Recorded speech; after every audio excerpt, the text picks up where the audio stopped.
Once again, it's your host, Brother Skari Abdul Wahid, also known as Abu Naima, coming at you once again. And we left off with one of our guests, Riza 786. He's going to go ahead and break down some of the cons of repatriation. And the floor is yours, my brother. All right, peace, family.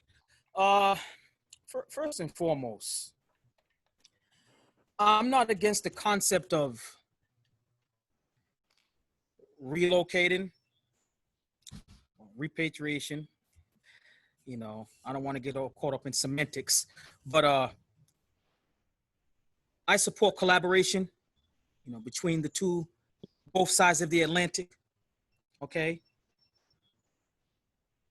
We have been on the ground, on the front line.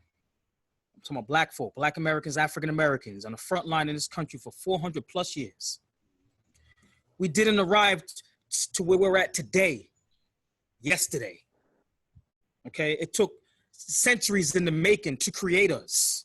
This level of consciousness, this spirit that we have of uncompromising, just that took centuries to make. So it's tough to imitate us. But apart from that, there's status. There's a certain status. And let's keep it real. Let's keep it real. Status is important. Everybody seems to employ it but us. Everybody uses it. Mm-hmm. When you start going to different countries, it's all about status. You know, like I said, I've been to Morocco 4 times, been to Cambodia, Costa Rica.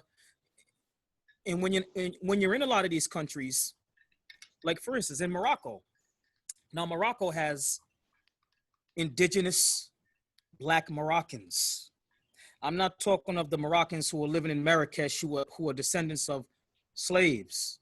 Yeah. Although the Moroccan sultans actually purchased more European slaves. That's another story. And black. Now, but you have people of the Sahara. They're called Sahrawis in Morocco. These are indigenous black Berbers. They were never slaves. They were never slaves. And they speak Berber. So when any of us go to Morocco, as long as we're wearing this, you know, the same attire, they are going to assume that you're a Moroccan Sahrawi. And they're going to treat you accordingly. Now, in the context of Morocco, in brief, racism isn't like it is in other parts of the so-called Arab world, like in the Middle East. It's very subtle because Moroccans themselves are mixed up with a lot of things. Mm-hmm. You know what I'm saying? So you don't see it in the open like that. It's very subtle. Now, Moroccans do have a lot of respect for Sahrawi people. A lot of respect because they're considered to be very noble. They're honest. They're naturally just religious, good people. So when they see you, they see somebody who's noble at the same time because you're from the Sahara, perhaps backwards a little bit or not up to par. Yeah. So they treat you like that until you're not really kicking it back with them in that fully in the Moroccan Darija. And then they say, oh, wait a minute, where you from? Oh, you're American. It's a whole nother ball game. It's a whole nother ball game. Now they done catapulted you into another whole class. Way up there now, way up there. Yeah. My point is, and I'm sure y'all brothers have witnessed this as well. Being an American comes with a certain status. Now, let me say this. For those who think that that black folk here in America are trying to ride the bandwagon of others, and in this case, white folk, who some may think built the country, those who really don't have knowledge of this country. Again, the freedoms we have and the status we have came at a cost. This wasn't given to us. This wasn't like, you know, we protested and you know, and they just felt like they were in a good mood and they just handed us this status. No. A lot of us died throughout the course of centuries for this. Yeah, it is. Okay, so this is our right. This is ours. Yeah, yeah. This is ours. This is ours. I've heard that's not to be disputed right there. Yeah. Undisputed. That's right. Not to be I've disputed. heard YouTubers say things like this, responding to Black African Americans who do not want to repatriate, saying, "Oh, y'all want a spot at the white man's table." And I said, and I'm saying, well, that's deep. I said, let me tell you something. If this is his table, we the legs. Because we hold it up. We hold it up. We hold it up. And you can't have a table without legs. So now I do support. So okay, all right. So when being in Africa and in other parts of the world, okay, where status is so important. If I were to go to and he hear it all the time, y'all hear it all the time. If I were to go to a country outside of Africa, right? They treat you differently based upon you being an American or somebody from the continent. Mm-hmm. They don't look at you the same. Mm-hmm. Once you understand the power in status,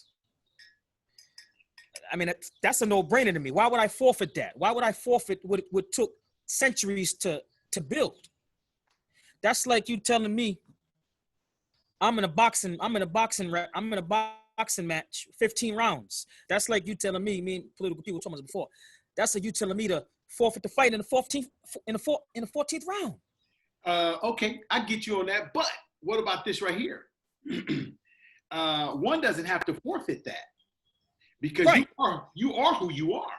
Okay, right. But one could capitalize and expound upon that and make it even stronger by by going back, okay, and making that connection. And now you have taken the way they see you, for existence, where me and Pete is right now, being in the Arab Peninsula, okay? So now, because of who we are, the way they see us, and this has something to do with the way they view Americans, now you've taken that status, and now you've hooked up with Africa, and now you have access to all that Africa has to offer.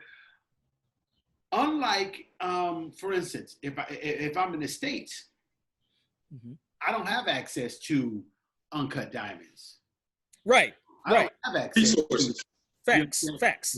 So these. So understand what I'm saying? Right. I get you now. What I'm saying, I didn't get there yet, though. I'm getting there. I'm getting to where you're. Okay. I'm just giving you a little intro. Okay. To the mindset of the proponents of why we shouldn't. This is a part of the cons. Okay. This is a part of the cons. You know what I'm saying? And a part of the cons is something is on your camera. I think insect on your camera. Yeah, that's a fly. Okay. Yeah, the fly was looking at me. The fly was looking at me like, who is this handsome young man here? Who is this handsome young man named Harun? I want to fly over there where he at. You know what I'm saying? He's a handsome you. Oh my God. Even the fly want to get in the conversation. You understand? That's a part of the cons. Okay. The part of the con is totally uprooting yourself from your base. Now you know you know what I'm gonna say to that right there, and this is when I first thought about going back, when I was about to make my last return, which was in like '99. Okay. I went back to the Silicon Valley area, area right there, and I visited Muhammad Sharif, you know, and Muhammad Sharif. When I told him what I was gonna do, I said, "Yeah, man, I'm through with the States, man. I can't do this no more. I'm done."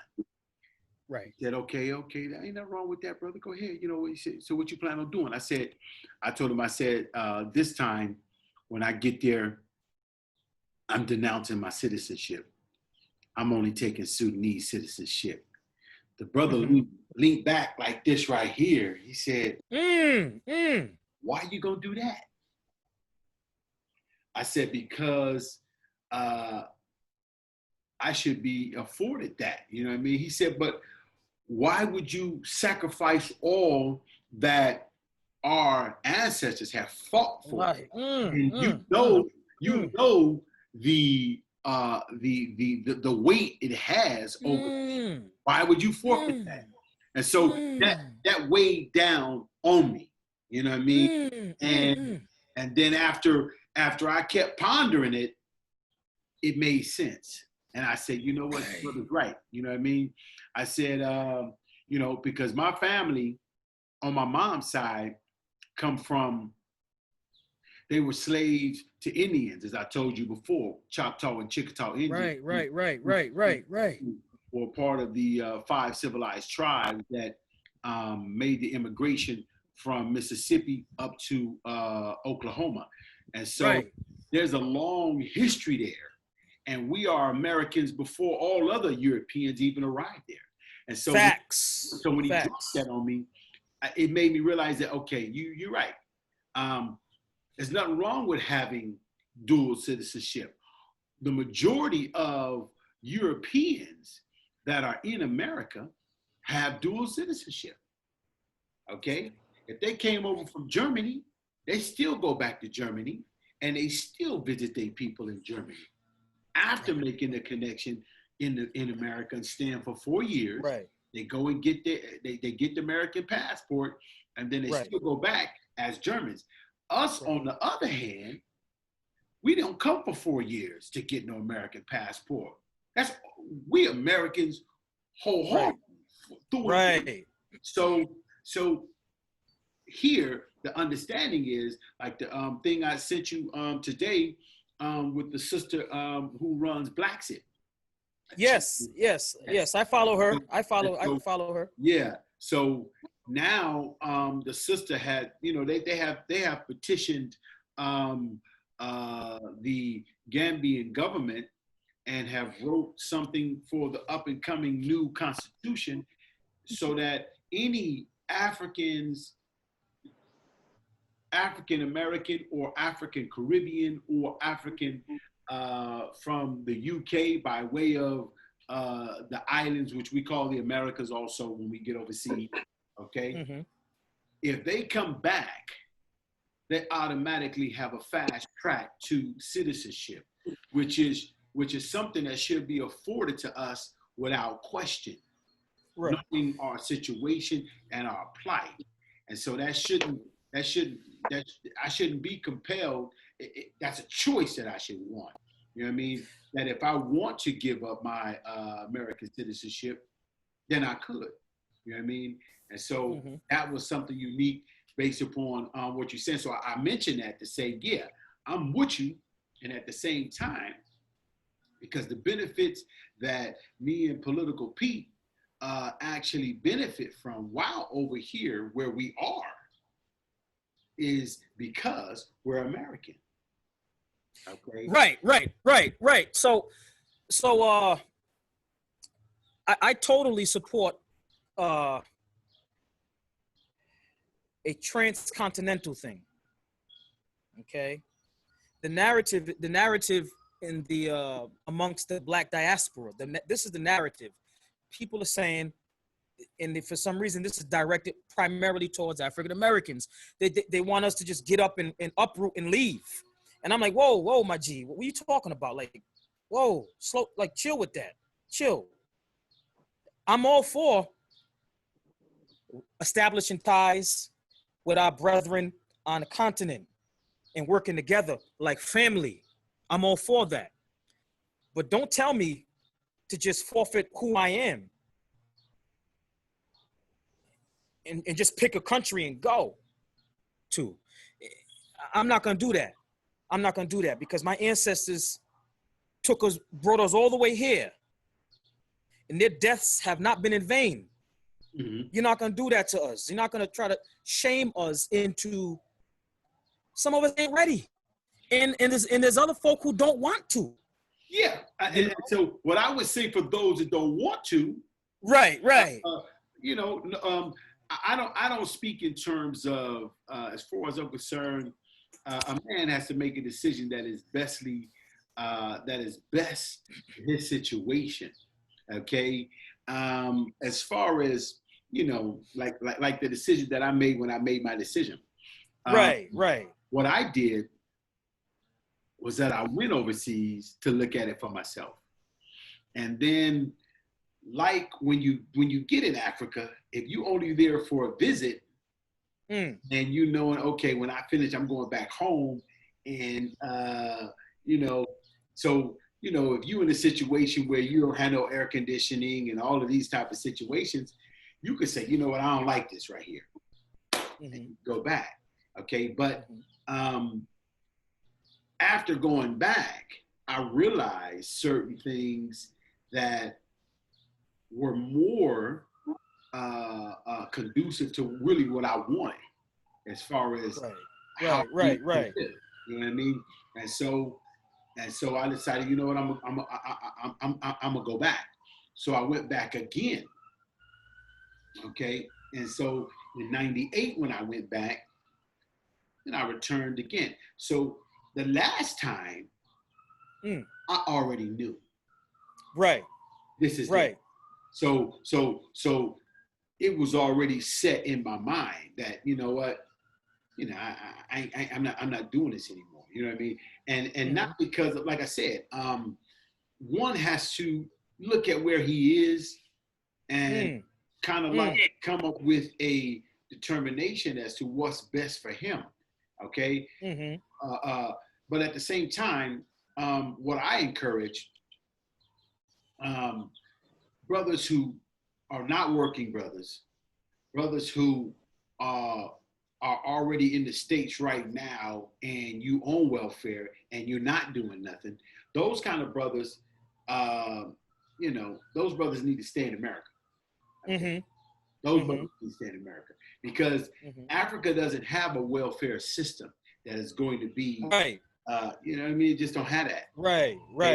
We need builders and brothers who have something to offer, so as to make the connection, so that those brothers that don't have anything in the future, we could bring them over, be it that they learn a trade, okay? You know what I mean? Because you know, we got a lot of brothers that are, you know, oh man, I ain't getting involved with this white man system. You know what I mean? Or they saying, man, you know, they ain't gonna give us no job no way, so I ain't gonna even apply. You know what I'm saying? So it's all of these mindsets that brothers say, well, you know, I'm just gonna work for myself. But the hours that one puts in for oneself doesn't equal to the amount of time when the person was working for somebody, the hours that he put in for them. Right. So what I'm a big fan of is that those that go overseas, we have to be putting in the kind of hours for what's ours, the way we did when we was back in the States. You can't come over with this, oh, let's relax now, we've arrived. Right. We've arrived to Wakanda, and all this. Right. But it's this romanticizing, sensational romanticization. We need to get past all of that. And we need to realize that we need to be ready to get on the ground and work hard for what's ours, and Facts. And me and you talked about this in Political P, is that we need to not we need to be prepared we need to study Liberia and the situation of Liberia and how that came about, so that we do not produce or create another situation like Liberia. Okay. The Liberia, I was raised with Liberians, actually. Rhode Island has a high population of Liberians, right? Always has. Always has. Abdullah descendants are from Liberia. That's right. In Nigeria, actually, too. That's right. That's right. That's right. A lot of them left from Liberia. That's right. Nigeria to get away from what was, yeah. But there are a lot of layers, though, to the Liberian story. Yeah. You know, there was a lot of the indigenous tribes was trading slaves. I mean, there was a lot of stuff going on. Yeah. You know, it was a lot of stuff going on that a lot of the settlers weren't really feeling. You know, not to go off on a tangent, you know, could there have been some discrimination? But you do understand the point that I'm making. Yes. Study history. Yes. So that history doesn't repeat itself and we don't have a situation that becomes so toxic. Facts. Where because why do I say that? Because you spoke about our status and the world looks at status, which is a known fact. So because of, we should not, because there are people online at the moment that are ranting and raving about really on status. Right. They're looking down on our African brethren. Okay. And so my whole thing is that I got you. We can't have that perception, because if we do, then what's going to be created is a situation like the situation we have in South Africa, where the South Africans, instead of taking out their rage on white South Africans, taking their rage out on Nigerians, Kenyans, and other Africans who have come there that are hardworking and have set up businesses and are thriving. Because you understand my point here? Absolutely. Absolutely. We don't have that history, though, as African Americans, indigenous African, Black Americans. We have always actually been very inclusive to all groups of Black folk coming here to the States. We have been like that for centuries, very inclusive to the point where it almost kind of damaged us to a degree, being too inclusive. But you know what I'm saying? Okay, but what I'm saying is that the air, or in the air at the moment, we have certain people that are prominent online that are. I got you. And I got you. The tone that they are using is correct, unnecessary, bro. I got you. I got you. Well, what I wanted to interject, to add to what Askari is saying, because I clearly accept both of y'all notions, but the main practical notion is that, of course, it's about privilege, and privilege as it concerns how it was established in Africa through colonialism. It wasn't established by the hand or the fist of American entrepreneurs or American colonizers. So Africa was colonized by Europe. It was colonized by people from France and Holland, Amsterdam, these kind of countries, as well as, of course, in America, and as well as UK. So Portugal. That privilege is traditionally still embedded in African society. So they know when Americans come over or British come over, there's a certain type of respect that's already given.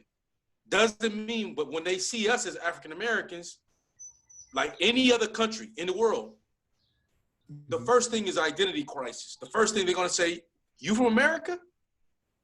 Or are you from Sudan? Or are you from, right? Because you can identify with their culture, tribes, and certain tribes that are already based in Africa, right? So this is the issue. The issue is tribalism, colonialism. From the Western point of view, it's colonialism. So if I'm coming from Africa or these different African countries, and I'm from the lower tribe or the lower caste system, it's a better chance that I'm going to be underprivileged by the major tribe. That's the fact. So when someone comes in from Europe or Western, I'm feeling like, okay, they can communicate with the superior tribe and get things done, but I still don't, it still doesn't help me. So I'm just looking from afar. I can't reach to that American, whether he's white or black, because why? I'm already at the lower totem pole. I don't have a right to speak. I don't have the freedom to fight. That now here we got African Americans coming over here saying, okay, they're going to start dealing with the government and major tribes that disown us.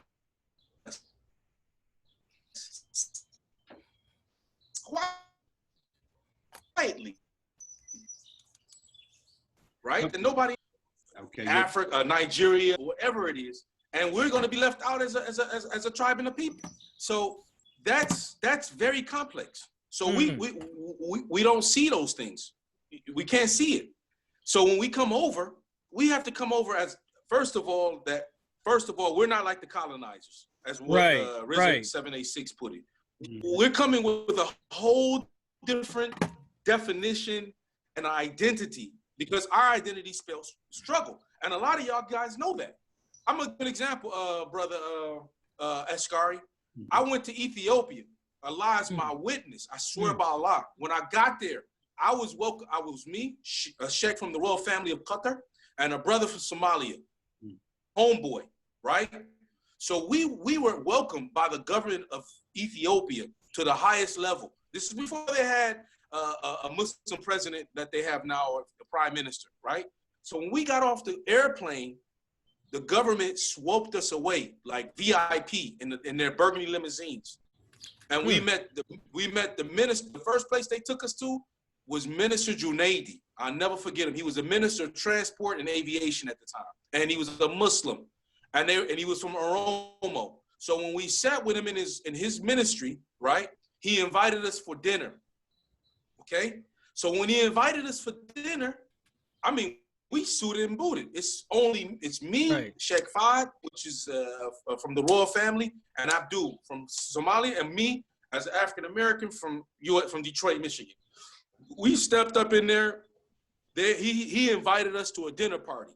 And when he said the dinner party is going to take place, and I have my community. So we was like, okay, I didn't understand that. So when later on that night, we went to the Hilton Hotel, and at the dinner party, which was a big, big hall, it was all Oromians there, and they were all Muslims. And they were like telling us they got money, they're rich, which they were. They showed us everything. They said, we want to have a masjid built in the center of Addis Ababa. The problem is, us as Ethiopians, Muslims from Oromo, we can't get that. But the sheikh, since he's from Qatar and he's from the royal family, the government of Ethiopia will give him a plot to build a masjid, and we will pay for it. Right. So it blew me away. And at the same time, they came a few days later, they said, we're going to invite you to our farms, which they had huge villas, man, 6 bedrooms with jacuzzis in every single master bathroom. 6 master master bedrooms with 6 jacuzzis in them.